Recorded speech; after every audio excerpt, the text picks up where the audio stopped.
बस तभी मैंने ठान लिया अब उसे अपना बनाना है, उसे अपनी ज़िंदगी में लाना है। फिर तभी मैं उसके पीछे जाने लगा कि अचानक ही पीछे से एक हाथ आया। पीछे देखा तो दोस्त आ गया था। अब मैं क्या करूँ समझ नहीं आ रहा था। मैं क्या बोलूँ उससे, कैसे मना करूँ उसे, कैसे जाऊँ मैं उसके पीछे।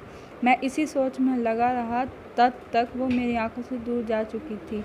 दिल मानो रोने लगा था और तभी मानो ऐसा लगा कि जैसे सब कुछ एक सपना सा था बस, और आंखें खुल गया तो सपना टूट गया।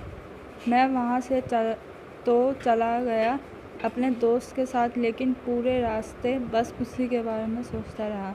मानो मेरा दिल अब उसके ख्यालों से निकलने को तैयार ही नहीं था। दूसरे दिन मैं कॉलेज के लिए तैयार हो गया और कॉलेज पहुँचा और बेंच पे जाके बैठ गया। तभी दोस्त ने बुलाया और कहा, देख अपने कॉलेज में एक नई लड़की आई है। मेरा मन अभी भी उसी के ख्यालों में डूबा हुआ था। आँखों से उसका चेहरा मानो हट ही नहीं रहा था। वो बार बार मुझे आवाज़ दिए जा रही थी। तभी मुझे गुस्सा आया और पीछे उससे बोलने जा ही रहा था कि मैं रुक सा गया। मेरी नज़र मानो फिर से एक बार सपनों में चला गया। मैंने देखा कि वही थी। मानो जैसे मेरी खुशी का कोई ठिकाना नहीं रहा।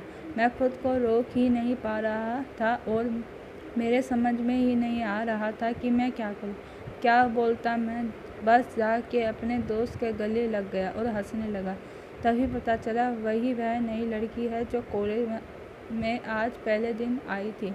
मैं तो मानो हवा में उड़ने लगा। फिर मैंने एक दिन अपने दोस्त को बताया कि ऐसा ऐसा है।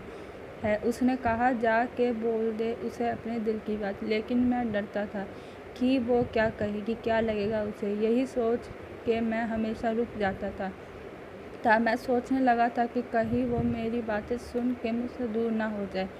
मैं उससे दूर नहीं जाना चाहता था। मुझे यह एहसास हो गया था कि शायद वो भी मुझे पसंद करती थी, लेकिन वो कभी कुछ नहीं कहती थी।